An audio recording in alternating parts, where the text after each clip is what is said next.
Bienvenue dans une toute nouvelle vidéo les gars. Donc dans cette vidéo je vais vous parler de 3 brawlers très sous-cotés et trouver des arguments pour vous convaincre qu'ils sont loin, très loin d'avoir le mérite d'être mis de côté. Sur ce, bonne vidéo. Avant que la vidéo commence, n'hésite pas à mettre mon code créateur PlanetKoi dans la boutique. Nan, je déconne, je suis pas assez connu, voyons donc. Griff est un brawler que je tiens particulièrement à cœur. Bref, on s'en fout. Griff va lancer avec son attaque principale 3 lancers de pièces. Si on est au corps à corps, on se prend tout, donc ça fait très mal. Sans parler de son ulti, Griff lance des cartes et reviennent comme des boomerangs, ce qui est juste monstrueux et qui peut one-shot des brawlers à bas PV. Et c'est ça qui est fort chez Griff, c'est qu'il est bon en corps à corps comme à distance car il a une très grande portée. Et puis il a des gadgets et pouvoirs star pas mauvais. Franchement, Griff est trop sous-coté. Passons au brawler suivant qui est Otis. Otis va envoyer 3 trucs de peinture qui infligent des dégâts en bonne quantité. Son ulti fait de lui un véritable anti-tank car il va pouvoir les interdire d'attaquer et pendant une assez longue période. En plus ils prennent des dégâts de temps en temps, ce qui les rend inoffensifs.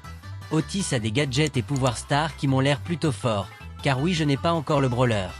Otis a reçu récemment une hypercharge qui stunt les ennemis, ce qui est pas non plus incroyable. Sans parler du délai de ses attaques, le brawler est quand même puissant et ne mérite pas d'être sous-coté.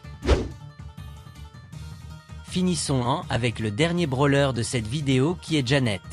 Alors oui, c'est un peu mon péché mignon et je risque d'en décevoir beaucoup, mais Janet n'a rien à faire dans les brawlers sous-cotés. Janet va chanter et infliger des dégâts. La particularité, c'est qu'on ne peut pas auto-shoot car la portée de son attaque s'améliore si on reste suffisamment longtemps. Et ça, c'est un gros problème que les joueurs ont avec le brawler d'après ce que j'ai entendu. Son ulti est marrant et permet à Janet d'être invincible pendant assez longtemps.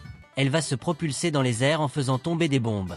Malgré ça, l'ulti est difficile à maîtriser car les bombes sont lâchées en rythme et non quand vous le souhaitez. Les gadgets et pouvoirs stars sont intéressants et son hypercharge permet une meilleure maniabilité du super. Pour moi, Janet mérite un meilleur titre que sous-coté. C'est déjà la fin de cette vidéo. Merci infiniment d'avoir pris le temps de la regarder jusqu'au bout. J'espère que certaines personnes seront d'accord avec l'avis que je vous ai démontré. À plus les gars!